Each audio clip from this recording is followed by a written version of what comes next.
3 రుణాలు. తల్లి గర్భంలో 10 నెలలు ఉంటాం. ఆ తల్లి గర్భంలోని మనని ఈ సమాజమే ప్రత్యక్షంగాను పరోక్షంగాను పోషించింది. కాబట్టి పుట్టేనాటికే ఈ సమాజానికి మనం అప్పుపడ్డాం. పుట్టిన వెంటనే బేర్మని ఏడవటం తప్ప మరేమీ చేత కాదు మనకి. ఆ తర్వాత కూడా కాలకృత్యాలు తీర్చుకోవడం, బట్టలు వేసుకోవడం, తలదూకోవడం వగైరా పనులన్నీ తల్లి తండ్రి ఇల్లు కలిపి నేర్పించాయి. జన్మనిచ్చినందుకు తల్లికి రుణపడున్నాం. తల్లితో పాటు తండ్రికి ఇంటికి కూడా రుణపడున్నాం. ఇది ఒకటో రుణం. మాతాపితృల రుణం అంటాం దీన్ని.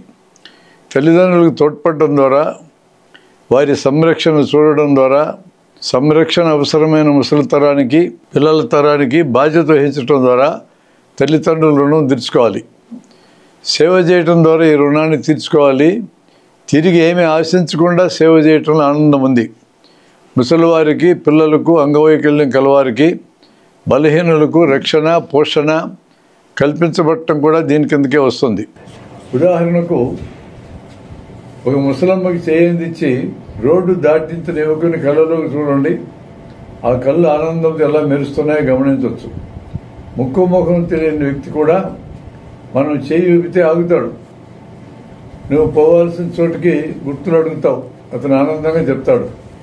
అవగాహనతో ఇష్టంతో చేసే సేవ మనల్ని రీఛార్జ్ చేస్తుంది, మనసుకి బలాన్ని ఇస్తుంది. ఆ సేవ నిజంగా ఇతరులకు మనం చేస్తున్న సాయం కాదు. అది వాస్తవంలో మనం సమాజానికి ఉన్న రుణం తీర్చుకోవడమే. ఒక రకంగా మనకు మనం చేసుకుంటున్న సాయం కూడా. అలా సమాజానికి ఉన్న రుణం తీర్చుకుంటున్నాం అన్నమాట. ఇక రెండవ రుణం సంగతి చూద్దాం. ఎదిగిన తర్వాత విద్యాభ్యాసానికి స్కూల్కి కాలేజీకి వెళ్దాం. చదువుతో పాటు లోకం గురించి గురువు నేర్పించాడు. కాబట్టి గురువుకు కూడా రుణపడి ఉన్నాం. ఆయన రుణం నేరుగా తీర్చుకోలేంది. ఆయన నుంచి మనం నేర్చుకున్న దానికి మన అనుభవం కూడా కలిపి మన తర్వాత తరానికి నేర్పించడం ద్వారా మాత్రమే ఆ రుణం తీర్చుకోవాలి. అలాగైతేనే తీర్చుకోగలం కూడా. పై 2 రుణాలు వ్యక్తి సమాజం నుంచి పొందినవి కాబట్టి వాటిని సామాజిక రుణాలు అనొచ్చు. మనం నేర్పించటం ద్వారా మనం లాభపడతాం, ఇతరులు లాభపడతారు. మనం నేర్పించటం ద్వారా మనం ఇచ్చేది జ్ఞానం. అది ఎంత ఇచ్చిన వానికి తరగదు. తీసుకున్న వానికి మరలా తీసుకోవాల్సిన అవసరం లేనిది జ్ఞానం. నేను 1968లో కర్నూలు మెడికల్ కాలేజీలో చేరినప్పుడు నాకు అర్థమైంది ఏంటంటే, ఎంతసేపు పుస్తకాలు చదివినా గుర్తుండన్నది, నేను క్లాస్ రూమ్లో విన్న సబ్జెక్టుని అది బాగా అర్థం కాలేదన్న నా క్లాస్మేట్లకి, అవసరమైతే నా జూనియర్లకి చెప్పడం ద్వారా నాకు బాగా గుర్తుండేది. అందుకని లెర్నింగ్ పిరమిడ్లో డైడాటిక్ లెక్చర్ వింటే దాదాపు ఏం గుర్తుండదు. విజువల్గా ఉండే లెక్చర్ వింటే కొంత భాగం గుర్తుంటుంది.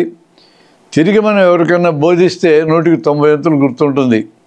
ఈ విషయం అర్థమైన నేను 5.5 ఏళ్ళు మెడికల్ కాలేజీలో ఉన్నంతకాలము, 1 సంవత్సరం ఔషధజనిగా ఉన్నంతకాలం 6.5 ఏళ్ళు నాకు తెలిసిన సబ్జెక్టు క్లాస్మేట్లకి జూనియర్లకి చెప్తానే ఉన్నా.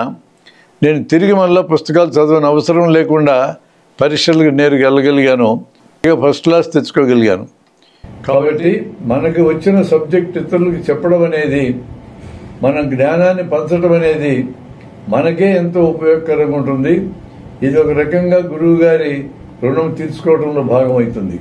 ఇక 3వ రుణం, మనం వాడుకునే అన్ని వస్తువులు ఈ ప్రకృతి నుంచి వచ్చాయి. అడవులు, నదులు, భూమి, ఖనిజ సంపదల నుంచి వస్తువులు వాడుకుంటున్నాం. ప్రకృతిని పరిమితంగా ఉపయోగించుకోవడం ద్వారా, విచ్చలవిడి వినిమయం చేయకుండా పొదుపు పాటించడం ద్వారా ఈ రుణం తీర్చుకోవాలి. అది ఎలా? తర్వాత తరాలకు చెందవలసిన ప్రకృతి వనరుల్ని మన తరమే వాడేసుకోరాదు. వీలైనంత పొదుపుగా వాడుకోవాలి, వాటిని రక్షించుకోవాలి. అవసరాన్ని తీర్చుకోవడానికి మాత్రమే వాడాలి, కానీ భోగాల్ని తీర్చుకోవడానికి వాడరాదు. ఈ ప్రకృతి ప్రతి ఒక్కరి అవసరాలను తీర్చగలదు, కానీ ప్రజల అత్యాశని తీర్చలేదు. This nature can attend the needs of all the people, but not the greeds of even a single person. తల్లిదండ్రులతో కానీ గురువులతో కానీ ప్రకృతితో కానీ మనం రాసుకున్న ఒప్పందం ఉంది. ఆ ఒప్పందమే రుణం తీర్చటం. చనిపోయేదాకా రుణం తీర్చినా ఆ రుణం తీరేది కాదు. అయినా ఆ రుణం తీర్చుతూనే ఉండాలి.